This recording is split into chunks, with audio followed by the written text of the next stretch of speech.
Dans la cour de l'école d'Agoudja, pendant la pause, Séraphine, regardant Déborah de haut en bas, « Ah, regarde-moi ça !» Quand les pauvres commencent à s'asseoir à la même table que les vraies personnes, ils finissent par croire qu'ils sont arrivés. Franchement, ça devient ridicule.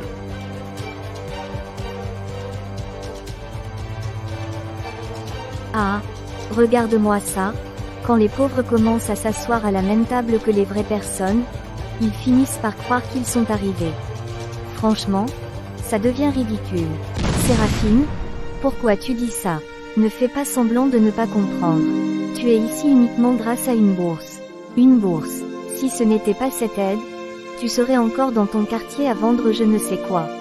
N'oublie pas ta place. Je n'ai jamais prétendu être plus que ce que je suis. Oui, je viens d'une famille modeste. Oui, j'ai travaillé dur pour obtenir cette bourse. Mais est-ce un crime? Ce qui m'agace, c'est cette attitude. Tu marches comme si tu faisais partie de nous. Comme si tu étais à ton niveau. Je ne cherche pas à être à votre niveau. Je cherche juste à étudier, à réussir, à aider ma famille un jour. C'est tout.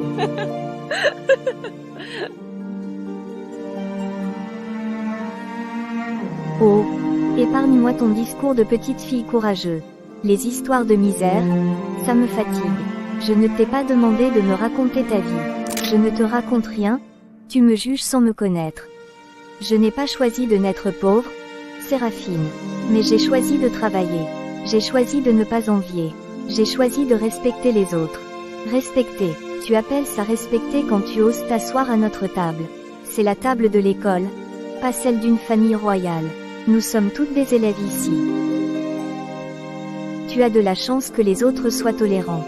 Moi, je ne supporte pas les arrivistes. Arrivistes, parce que je veux apprendre. Parce que je veux un avenir meilleur. Si travailler dur pour sortir sa famille de la pauvreté, c'est être arriviste, alors oui, je le suis. Tu te crois courageux? Non, j'ai peur souvent. Peur de ne pas être à la hauteur. Peur de décevoir ceux qui ont cru en moi. Mais je ne laisserai personne me faire honte de mes origines. Tu parles bien pour quelqu'un qui n'a rien. Je n'ai peut-être pas d'argent, mais j'ai une famille qui m'aime. J'ai une foi qui me tient debout. Et j'ai mes efforts. La pauvreté n'enlève pas la dignité.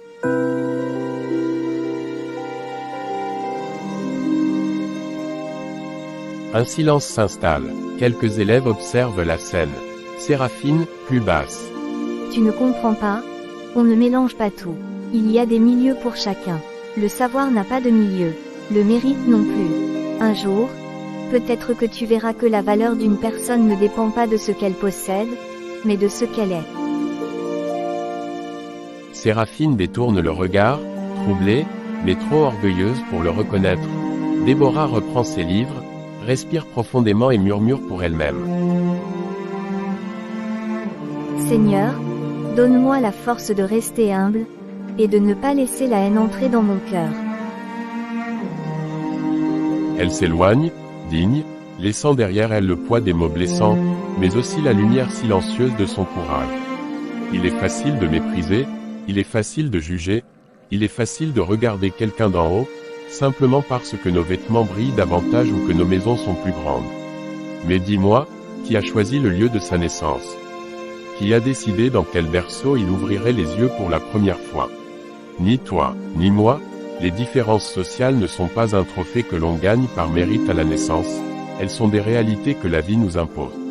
Et tout ce que nous avons, richesse, intelligence, opportunité, n'est, en vérité, qu'une grâce de Dieu. Oui, une grâce. Car si Dieu retirait son souffle un seul instant, que resterait-il de nos titres? Que resterait-il de notre orgueil? Déborah n'a pas choisi la pauvreté, mais elle a choisi le courage. Elle a choisi la persévérance. Elle a choisi de transformer les larmes en détermination. Pendant que certains dormaient dans le confort, elle veillait sur ses livres. Pendant que d'autres se reposaient sur leurs acquis, elle se battait en silence contre le découragement. Sa bourse n'est pas un accident. Ce n'est pas un coup de chance.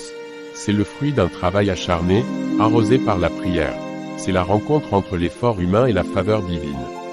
Car Dieu n'est pas injuste. Il voit les sacrifices que personne ne voit. Il entend les prières murmurées dans les chambres silencieuses. Il élève ceux qui restent fidèles dans l'humilité. Alors pourquoi mépriser celui que Dieu est en train d'élever? Pourquoi rabaisser celui que la grâce accompagne? Souviens-toi, celui que tu regardes aujourd'hui avec dédain peut devenir demain une lumière plus brillante que la tienne. Ne dénigre pas, ne méprise pas, ne laisse pas l'orgueil parler à la place de ton cœur. Car tout est grâce, et celui qui s'humilie sera élevé. Que l'histoire de Déborah nous rappelle ceci, on ne choisit pas ses origines, mais avec Dieu, on peut transformer sa destination. À la sortie de l'école, devant le portail d'Agoudja, un groupe de filles entoure Déborah, ricanant. Regardez un peu comment elle est habillée, ses chaussures. On dirait qu'elles ont traversé toute la ville à pied. Mais regardez le talon, il est presque complètement usé, on dirait qu'il a fondu. Et là, attendez, il y a un trou sur sa tenue. Vous avez vu ça? Les filles éclatent de rire. Et c'est avec ça que tu viens étudier dans la meilleure école de la ville. Franchement, même nos anciennes domestiques s'habillent mieux. Rire moqueur. Déborah serre ses livres contre elle. Ses doigts tremblent légèrement, mais son regard reste ferme. Oui, mes chaussures sont usées. Oui, mes vêtements ne sont pas neufs. Mais ce ne sont pas mes habits qui définissent mon avenir. Ah bon, et qu'est-ce qui le définit alors? Mon travail. Ma persévérance. Les nuits passées à étudier quand d'autres se reposent. Les sacrifices que je fais aujourd'hui pour ne pas vivre la même réalité demain. Tu rêves trop, Déborah? Non, je construis.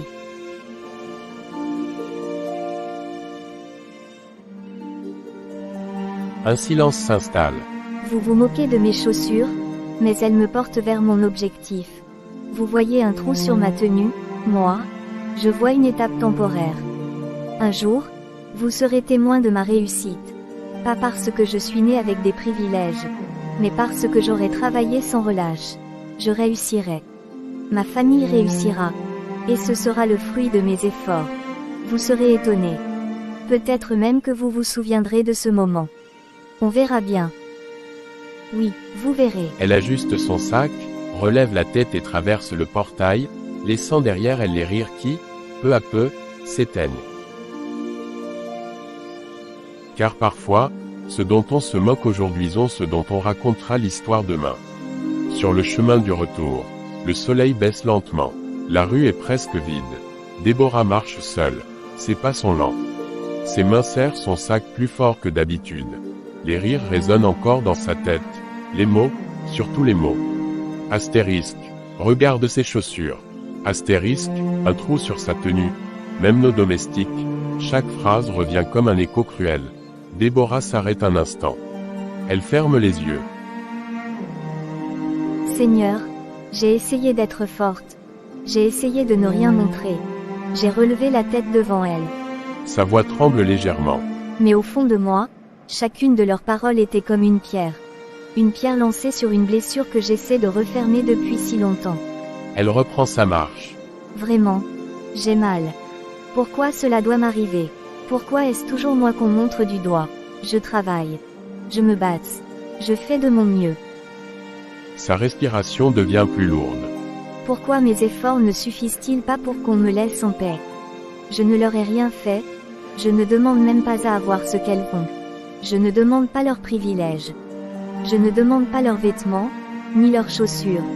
Je veux juste qu'on me laisse tranquille. Qu'on m'accepte comme je suis. Ou au moins, qu'on arrête de me blesser. Une larme coule, silencieux.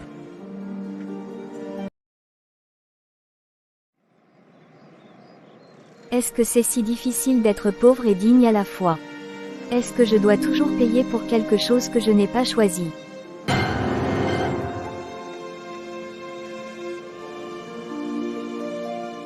Elle lève les yeux vers le ciel teinté d'orange. Seigneur, donne-moi la force de continuer. Ne laisse pas leurs paroles briser ce que j'essaie de construire. Aide-moi à ne pas devenir amère. Aide-moi à transformer cette douleur en énergie. Et cette humiliation en détermination. Elle essuie ses larmes. Je ne veux pas abandonner. Même si ça fait mal, je continuerai. Ses pas deviennent un peu plus assurés. Car parfois, les blessures invisibles sont celles qui forgent les âmes les plus fortes. À la maison, la petite cour est calme. L'odeur du repas flotte dans l'air. Maman Angela lève les yeux en entendant le portail grincer. Elle observe sa fille entrer. Les épaules tombantes, le regard éteint. Maman Angela, doucement.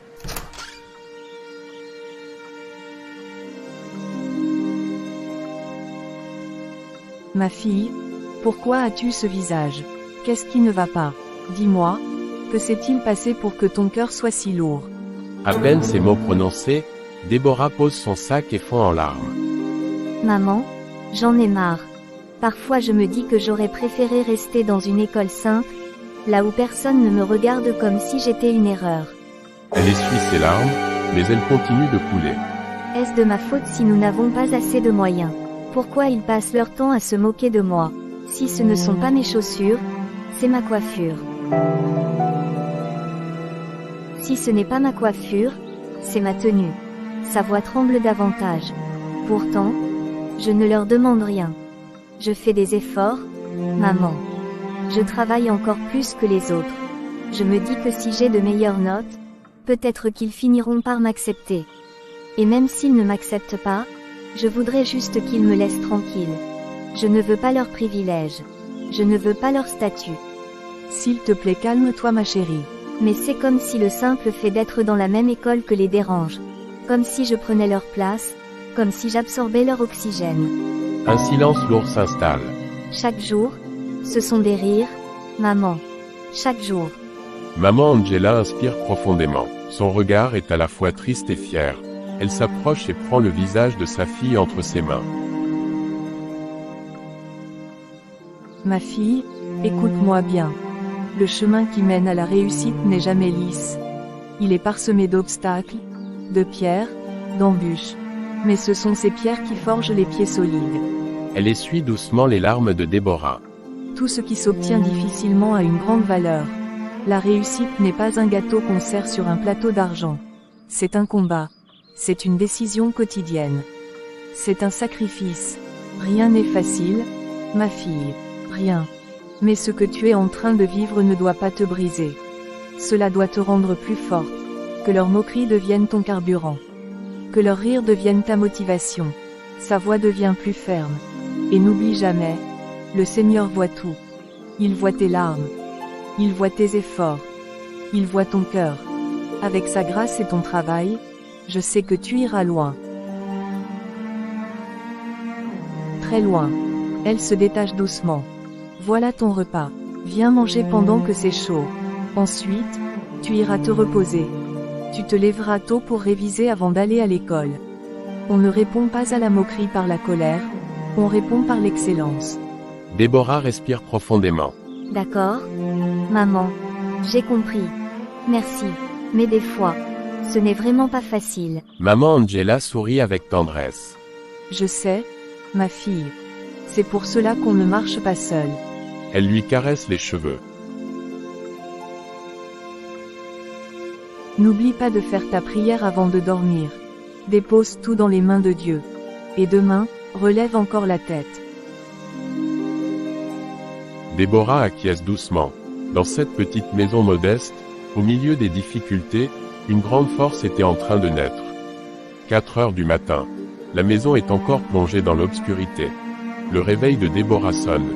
Elle ouvre les yeux difficilement, s'assoit sur son petit lit et murmure, « Déborah », à voix basse.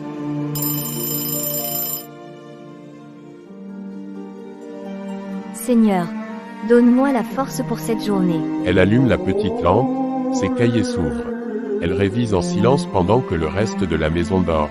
À 5 heures, elle rejoint sa mère dans la petite cuisine.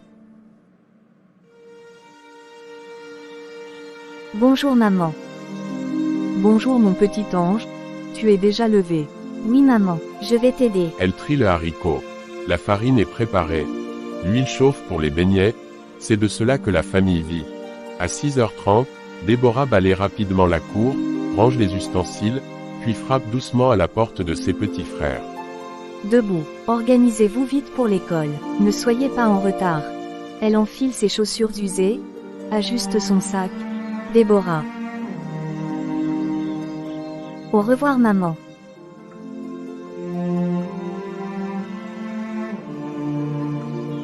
Que Dieu t'accompagne, ma fille. Elle prend la route, 3 à 5 km à pied. Le soleil monte doucement. Elle accélère le pas, puis presque court. À l'école, 8h35. Déborah arrive essoufflée devant la salle de classe. Le professeur est déjà en plein cours. Elle frappe timidement. Professeur, froidement. Entrez. Déborah, aujourd'hui encore, tu es en retard. Je vois que cela devient une habitude. Quelques élèves murmurent. Certains ricanent. Le surveillant, qui passait dans le couloir, s'arrête.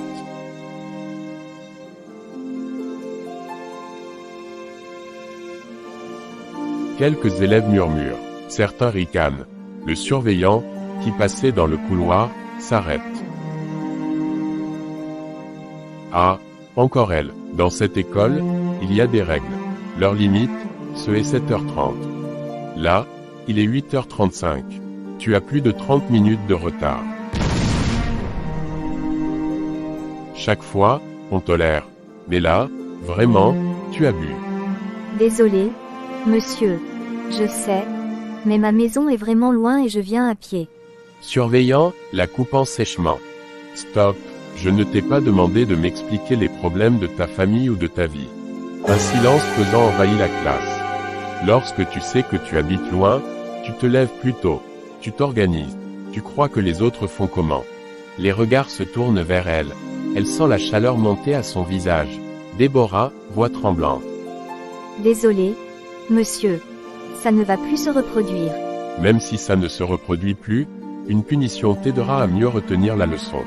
Le professeur hoche la tête. Professeur. Effectivement, là, c'est de trop. Vous êtes libre de la sanctionner comme bon vous semble. Ces retards deviennent abusifs. Un léger rire se fait entendre au fond de la classe.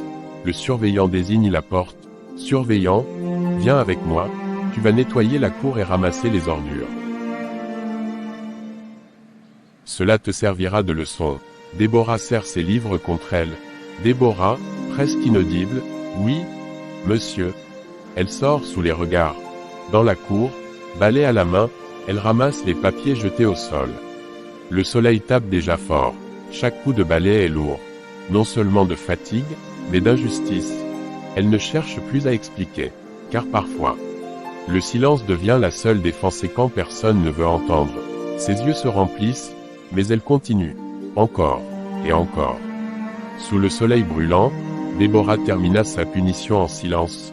Chaque papier ramassé, chaque coup de balai, n'effaçait ni sa fatigue, ni son humiliation. Ses mains étaient poussiéreuses, son cœur, lui, était lourd. Mais elle ne se plaignait plus. Elle espérait seulement regagner sa place en classe. Sa place d'élève, sa place de battante. Elle s'approcha timidement de la porte. Déborah, doucement.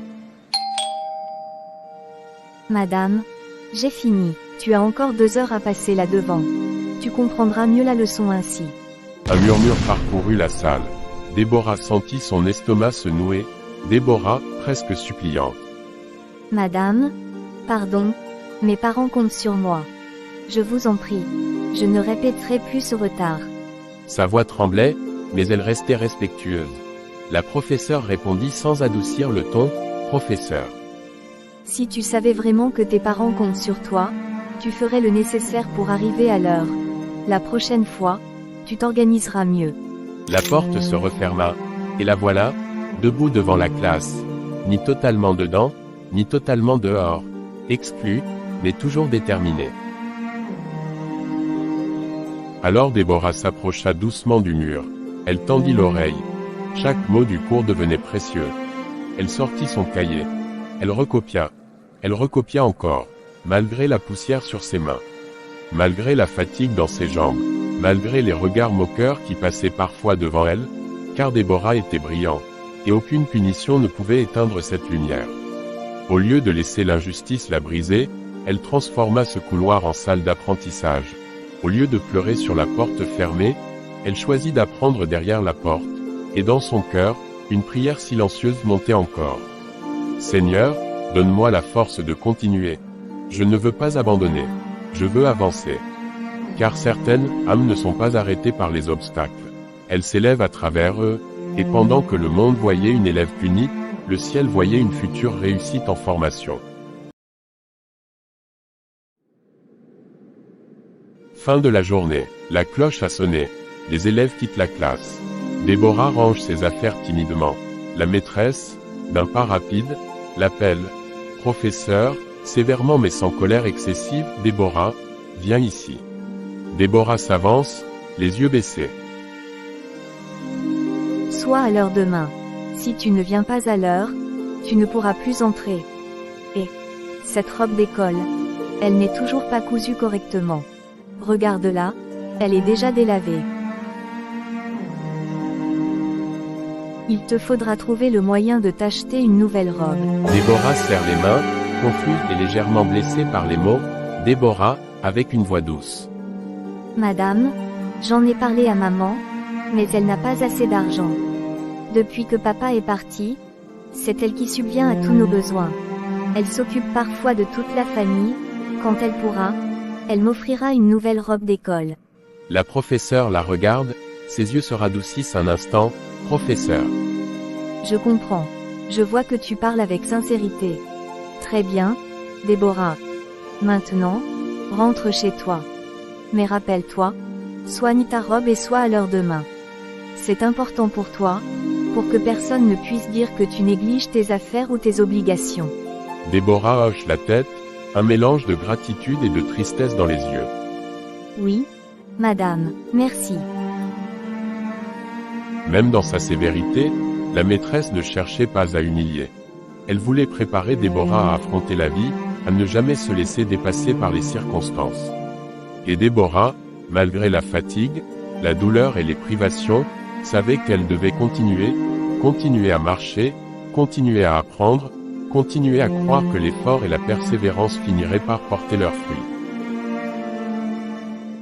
La maison, le soir. La maison est calme. La lumière d'une petite lampe éclaire la table où Déborah révise. Sa mère, s'assoit à ses côtés et l'aide à revoir certaines leçons.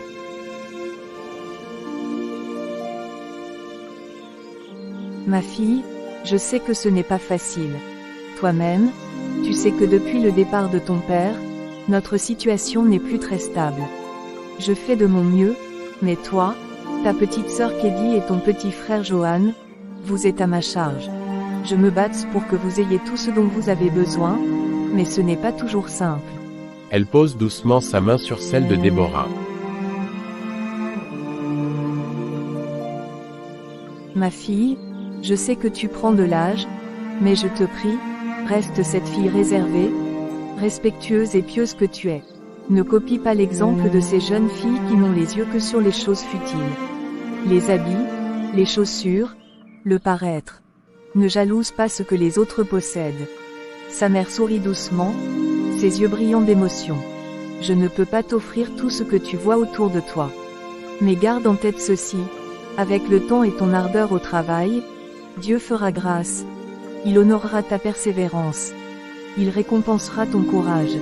Et je tiens à te dire, je remercie Dieu de m'avoir donné une fille comme toi. Si battant, si jeune, et pourtant déjà si mature. Que le Seigneur continue de te fortifier, ma fille. Elle regarde Déborah dans les yeux. Je sais que l'école, parfois, c'est dur. Ces enfants qui ont tout, leur rire, leur moquerie. Cela te blesse. Mais prends ton mal en patience. Le bon Dieu ne nous oubliera pas. Il voit ton cœur. Il voit tes efforts. Il connaît tes larmes et ton courage silencieux. Déborah d'une voix tremblante mais résolue. Merci, maman. Merci pour tes paroles. Seigneur, donne-moi la force de continuer. Aide-moi à être sage, patiente et persévérante. Oui, ma fille, prions ensemble. Seigneur Tout-Puissant, bénis cette maison, bénis ses enfants, et particulièrement ma fille Déborah. Donne-lui l'intelligence, la sagesse et le discernement pour ses études. Guide ses pas, éclaire son esprit, et conduis-la vers l'accomplissement de la destinée que tu as préparée pour elle. Protège-la des moqueries, des jalousies, et des épreuves injustes. Que sa foi, sa persévérance et son ardeur au travail soient des lumières qui la guident, et que son courage devienne un témoignage de ton amour et de ta grâce. Déborah et sa mère, ensemble, les mains jointes, Amen. Dans cette petite maison modeste, là où le monde ne voyait que pauvreté et fatigue, un esprit se forgeait dans la prière, la patience et la détermination. Un esprit prêt à transformer l'adversité en succès, la douleur en lumière, et la persévérance en destinée. Déborah se réveille avant le soleil. Elle s'agenouille près de son lit, les mains jointes, les yeux fermés. Déborah, doucement, avec ferveur.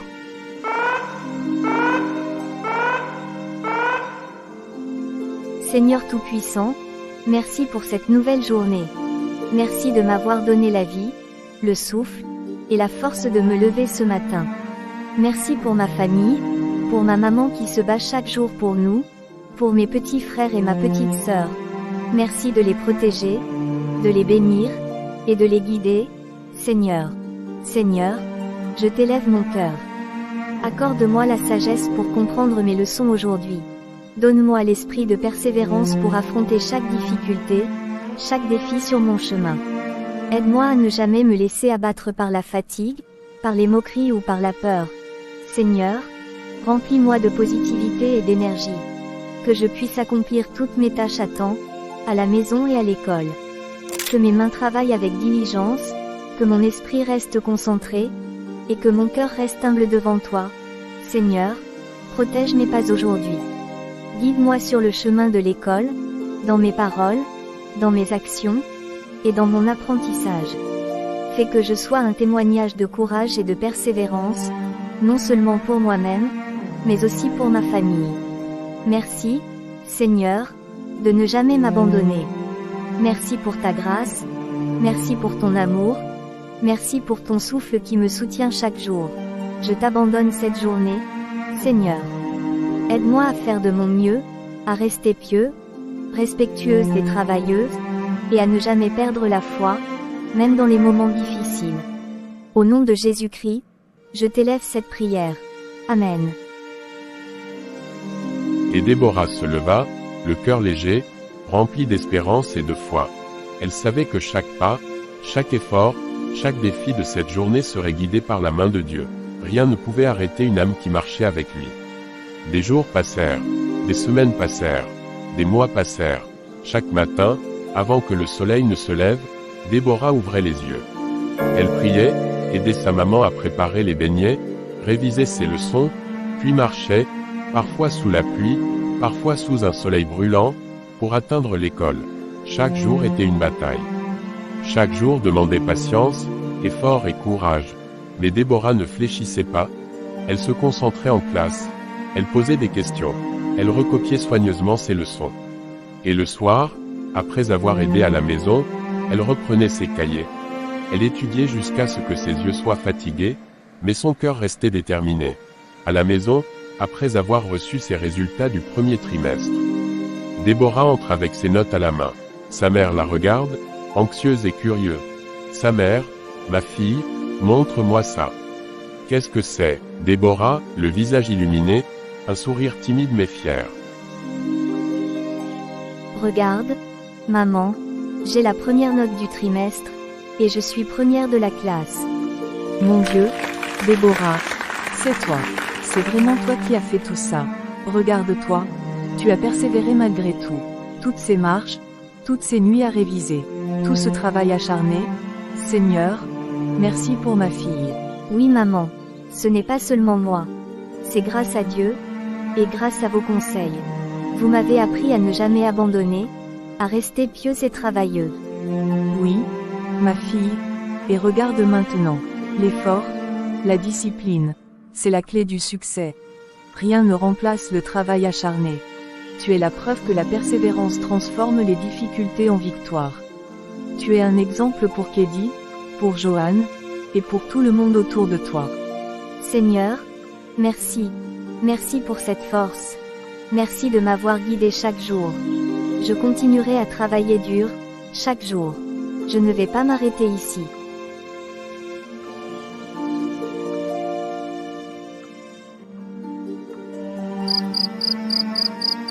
Et ainsi, dans cette petite maison modeste, une lumière brillait. une lumière faite de foi, de courage et de persévérance. Déborah avait appris la plus grande leçon, ce n'est pas la richesse ni les privilèges qui font le succès, mais la discipline, le travail et la foi. Dans la cour de l'école, à l'heure du déjeuner, les élèves sortent leur repas. Déborah s'assoit tranquillement avec son pain sec et son petit bol. Natacha, une camarade jalouse, remarque la scène et décide de provoquer Natacha, ricanant. Regarde un peu ça, tes livres, ils sont vieux, tout abîmés. Tu n'as même pas tous les livres. Regarde-les bien, vieux, délavés, pitoyables. Elle pointe ensuite le repas de Déborah. Et qu'est-ce que tu as à manger aujourd'hui? Moi, j'ai des frites, des bananes plantains, j'ai du poulet, toi. Seulement ton pain sec. Les élèves éclatent de rire. Les regards se tournent vers Déborah, qui sent le rouge lui monter aux joues. Oui, mes livres sont vieux, et mon repas n'est pas aussi joli que le tien, mais par la grâce de Dieu, demain, moi aussi, je pourrai offrir de bonnes choses à mes enfants. Et par sa grâce, je saurai leur apprendre à être travailleurs et persévérants, tout comme j'apprends chaque jour à ne pas abandonner. Un silence s'installe. Les rires diminuent. Certains élèves baissent les yeux, surpris par la maturité de Déborah. Dans ce monde, la moquerie et l'envie sont fréquentes. La différence de classe sociale peut parfois faire naître des jalousies, des railleries, mais Déborah avait appris quelque chose que personne ne pouvait lui enlever.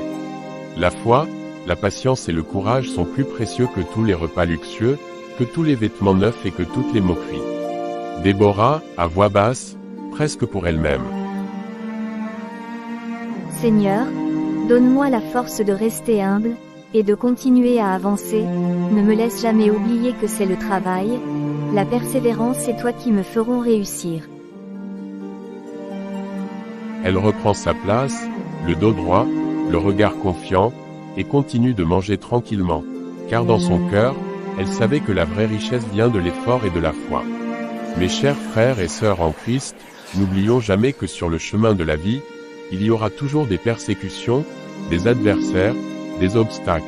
Comme Déborah, comme tant de serviteurs de Dieu dans la Bible, nous devons persévérer malgré tout. Souvenons-nous des paroles sacrées, « Tu mangeras à la sueur de ton front » Genèse 3h19. Ce verset nous rappelle que Dieu a créé l'homme pour travailler, pour fournir des efforts. La foi est précieuse, elle éclaire nos pas, elle nous soutient, elle nous fortifie, mais elle ne remplace jamais l'effort. Frères et sœurs, il faut d'abord agir. Fournir le travail, le premier pas, le premier geste de discipline et de courage. Puis, Dieu vient avec sa grâce. Dieu complète, Dieu fortifie, Dieu ouvre les portes, mais le chemin doit être commencé par nos propres mains. Regardez Déborah, chaque matin, elle se levait avant l'aube. Elle travaillait avec diligence, marchait des kilomètres, étudiait avec ardeur. Et c'est parce qu'elle avait allié travail acharné et foi que Dieu l'a bénie. Le fruit n'est jamais venu par hasard. Il est venu par persévérance, par courage, par discipline, et par grâce divine. Ainsi, mes frères et sœurs, prions toujours, mais n'oublions jamais de travailler. Ne restons pas immobiles en attendant que la bénédiction tombe du ciel. Faisons le premier pas, fournissons l'effort. Et Dieu, fidèle à ses promesses, fera le reste. Que cette leçon nous inspire à marcher avec courage, à travailler avec persévérance, et à toujours garder nos yeux fixés sur Dieu. Car la foi sans effort reste stérile, mais l'effort avec foi devient une semence qui porte le fruit le plus abondant. Déborah parle à sa mère à propos du nouveau cours de géologie. Déborah, avec un souffle d'espoir. Maman, cette année, nous avons une nouvelle matière, la géologie. Pour réussir, j'ai absolument besoin du livre. Un livre neuf, maman. Je t'en prie, je veux un livre neuf. Je n'en peux plus que les autres se moquent de mes livres usés. Avec le travail que nous avons fourni pendant les vacances, je me disais que, peut-être tu pourrais m'offrir ce livre. Ma fille, laisse-moi te dire quelque chose d'important. Le savoir ne dépend pas de la nouveauté du livre. Garde bien cela en tête, un livre ancien, tout comme un livre neuf, contient le même trésor, le même savoir. Quand je prends de vieux livres, Ce n'est pas par manque d'amour ou d'attention.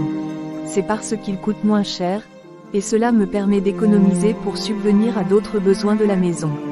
L'essentiel n'est pas dans la couverture ni dans le papier, l'essentiel est dans la manière dont tu utilises le livre, dans le soin que tu apportes à ton apprentissage. Ma fille, souviens-toi toujours. Celui qui veut récolter le miel doit accepter la piqûre des abeilles. Même si le caillou est petit, il peut casser le bois si on le frappe avec patience. Ne regarde pas le monde qui se moque de toi pour ce que tu n'as pas. Apprends à aimer ce que tu as et à tirer le meilleur de ce que Dieu t'a donné. Je comprends, maman. Ce n'est pas le livre qui fera de moi une meilleure élève, c'est la façon dont je m'applique, dont je travaille, et dont je cherche le savoir. Exactement, ma fille. La richesse du savoir ne se mesure pas à la nouveauté des choses. Le vrai trésor se trouve dans ton cœur, ton esprit et ta persévérance. Apprends à aimer ce que tu as. Et tu verras que chaque obstacle deviendra une opportunité.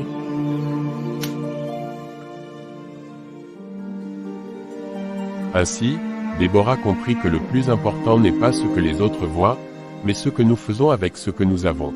Même un vieux livre peut devenir une lumière qui éclaire toute une destinée. Pour celui qui sait travailler avec foi, patience et diligence, merci de soutenir la chaîne. Matin, dans la maison, la lumière pâle du jour filtre à travers la fenêtre. Déborah se prépare pour l'école. Déborah, regardant sa mère, un peu hésitante. Maman, pourrais-je avoir un peu d'argent de poche aujourd'hui? Je pourrais acheter ce dont j'ai besoin. Sa mère, soupirant doucement, avec un sourire triste.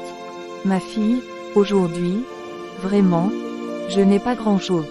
Prends juste quelques beignets et emmène-les à l'école. Mais maman, je ne suis plus un bébé. J'aimerais pouvoir avoir un peu d'argent de poche, pour acheter ce qui me convient, moi-même. Ma fille, tu sais bien que ce second semestre n'est pas facile. La pension de l'école, elle est déjà réglée, et l'argent a servi à ce qu'il fallait pour que vous puissiez continuer vos études. Aurais-tu préféré que je ne paye pas vos frais pour que nous ayons plus de petits plaisirs? Je fais toujours de mon mieux pour que vous ayez de quoi manger, mais il y a des priorités dans la vie. Déborah baisse les yeux, un peu honteuse, ressentant toute la charge que sa mère porte sur ses épaules. Déborah, d'une voix douce, presque chuchotée. Désolée, maman. Je ne voulais pas te mettre dans l'embarras, j'ai compris. Merci pour tout ce que tu fais. Je m'en vais, bonne journée. Parfois, Déborah rêvait d'être comme les autres filles de sa classe, de pouvoir se payer ce qu'elle voulait, de ne jamais marcher loin pour aller à l'école, de ne jamais manquer de rien. Mais elle savait au fond de son cœur que ce n'était pas la pauvreté qui la définissait, mais sa foi, sa persévérance et son courage. Elle comprenait que les sacrifices de sa mère étaient des leçons d'amour et de patience. Et qu'un jour, grâce à son travail et à la grâce de Dieu, elle pourrait briser les chaînes de ses difficultés. Salon modeste, le matin. Sa mère, la mère de Déborah, est assise seule, les mains jointes, la tête inclinée, silencieuse. La maison est calme. Seigneur Tout-Puissant, voici ma fille Déborah. Tu sais, Seigneur, combien elle a travaillé, combien elle a persévéré. Depuis que son père est parti, elle porte sur ses épaules le poids d'être l'aînée, et elle le fait avec courage et détermination.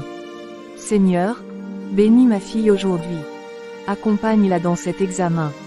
Que son esprit soit clair, que sa mémoire soit vive, que sa concentration ne faiblisse pas. Accorde-lui la sagesse et le discernement pour répondre correctement à chaque question. Ne permets pas que la fatigue ou le stress l'empêche de montrer tout ce qu'elle a appris. Seigneur, protège son cœur. Seigneur, garde son cœur pur, humble et tourné vers toi. Rappelle-lui que ses efforts ne sont jamais vains et que son succès est guidé par ta grâce. Comme il est écrit dans la Bible, fais de l'Éternel tes délices, et il te donnera ce que ton cœur désire. Psaume 37/4. Seigneur, je t'élève ma fille, qu'elle marche avec foi, qu'elle soit courageuse, qu'elle fasse preuve de diligence, mais qu'elle n'oublie jamais que tout vient de toi. Accorde-lui aussi patience et force, Seigneur, pour qu'elle serve d'exemple à ses frères et sœurs. Qu'elle montre à Keddy et à Johan qu'avec le travail, la persévérance et la foi, on peut transformer les obstacles en victoire. Qu'elle sache que tu es toujours là, même quand le chemin semble difficile. Seigneur, je t'abandonne sa vie, son examen, et son avenir. Qu'elle ressente ta présence à chaque instant. Que ton esprit la guide, la protège et l'inspire. Merci, Seigneur, de m'avoir donné une fille si courageuse. Merci de veiller sur elle, aujourd'hui et toujours.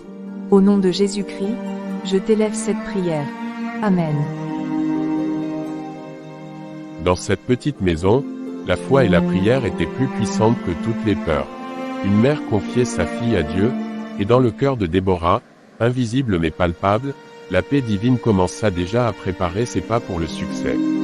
Déborah marche vers le centre des examens, son sac sur le dos. Soudain, une de ses chaussures se décolle. Elle s'arrête brusquement, le visage blême, paniqué. Déborah, murmurant, la voix tremblante.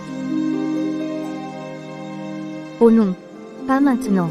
Ma chaussure, elle se décolle, comment vais-je faire? Je ne peux pas arriver en retard, c'est le jour de l'examen. Elle regarde la chaussure, hésite, ses mains tremblent. Voit dans sa mémoire, mère de Déborah, ma fille, sois courageux.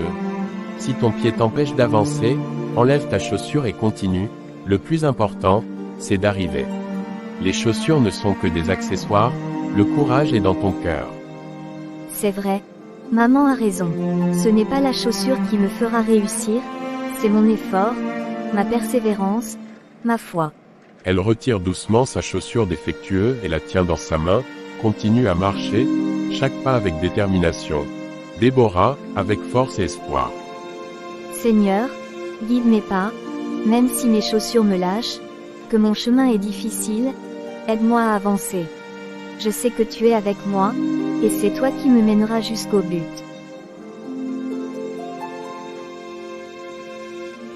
Parfois, la vie nous impose des obstacles inattendus, des chaussures qui se défont, des chemins difficiles, des moments où l'on voudrait abandonner.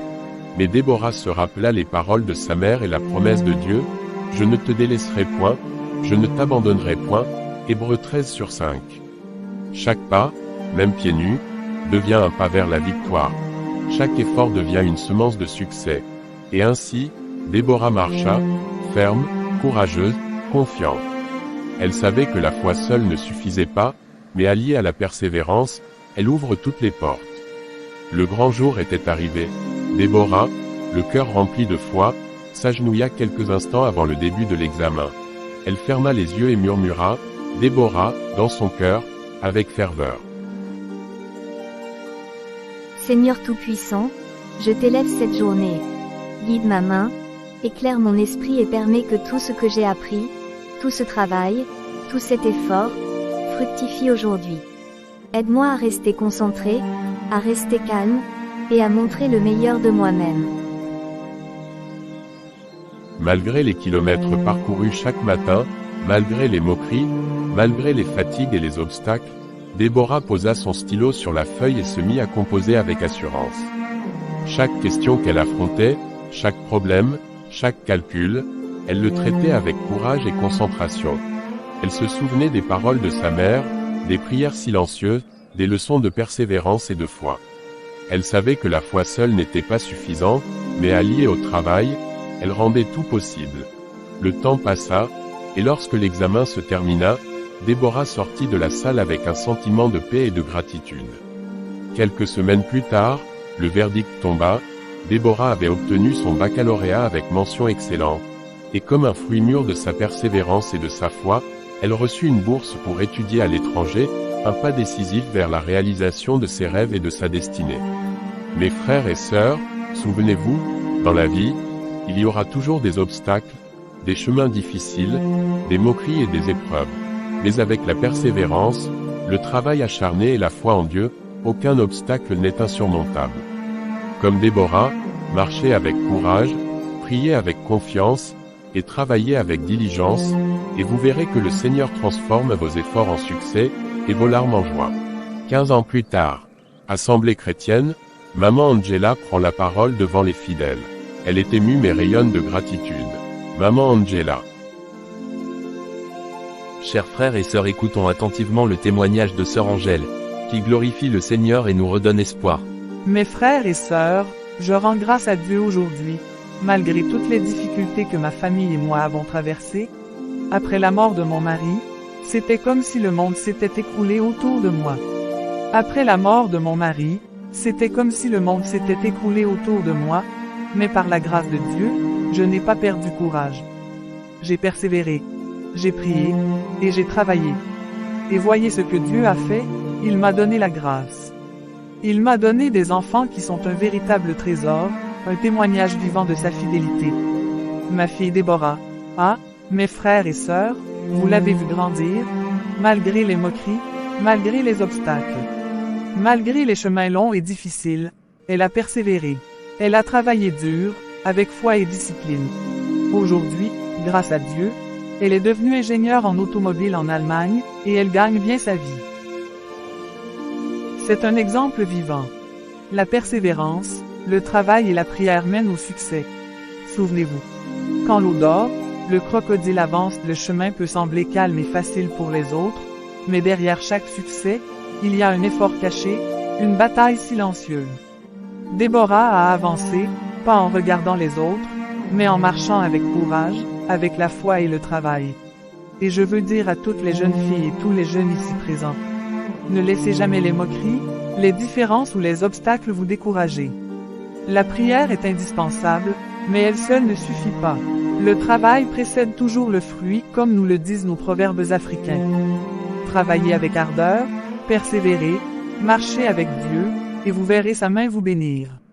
Aujourd'hui, je rends gloire à Dieu pour ma fille, pour ma famille. Et je rends témoignage devant vous tous. La foi sans effort est stérile, mais l'effort guidé par la foi devient une semence qui produit une récolte abondante. Alors persévérez, mes enfants, continuez à travailler, continuez à prier, et souvenez-vous, ce que Dieu bénit, personne ne peut le détruire. Mes frères et sœurs, écoutez l'histoire de Déborah, une jeune fille comme tant d'autres, mais dont le courage et la foi ont changé son destin. Déborah est née dans une famille humble. La pauvreté était son quotidien, et le départ de son père avait laissé un vide immense. Pourtant, malgré les moqueries, les railleries, les obstacles, elle n'a jamais abandonné. Chaque matin, avant l'aube, elle se levait. Elle aidait sa mère à préparer les beignets, veillait sur ses frères et sœurs, puis marchait des kilomètres pour aller à l'école. À l'école, elle affrontait les moqueries de ses camarades. Ses livres étaient vieux, ses vêtements usés, et parfois, le chemin semblait plus dur que tout, mais Déborah se souvenait des paroles de sa mère et de la promesse de Dieu, « Ma fille, avance, marche avec courage, et le Seigneur guidera tes pas. » Elle sut que la foi seule ne suffisait pas. Le travail, la persévérance et la discipline étaient essentiels.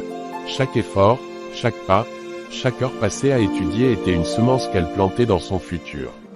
Même lorsqu'une chaussure se déchira en route vers un examen crucial, elle continua à marcher, pieds nus, avec confiance, car elle savait que le plus important n'était pas le chemin, mais la direction de son cœur et la force de son esprit. Et le fruit de ses efforts ne tarda pas à se montrer. Déborah obtint son baccalauréat avec mention excellente.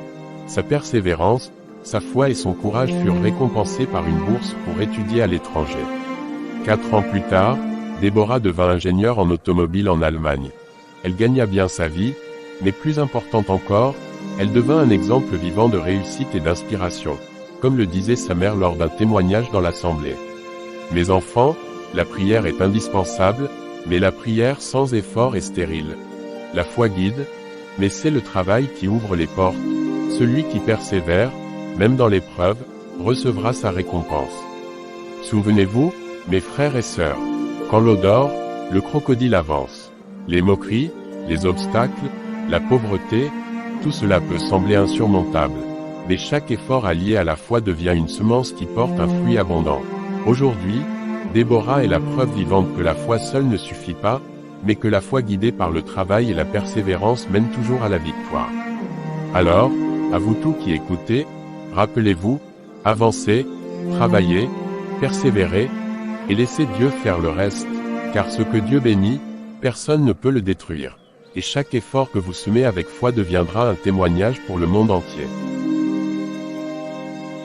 Mes frères et sœurs, que l'histoire de Déborah soit pour vous un rappel puissant, travaillez dur. Persévérez, ayez la foi. Et le Seigneur, fidèle à ses promesses, fera briller votre vie au-delà de vos espérances. Merci de soutenir la chaîne, soyez bénis.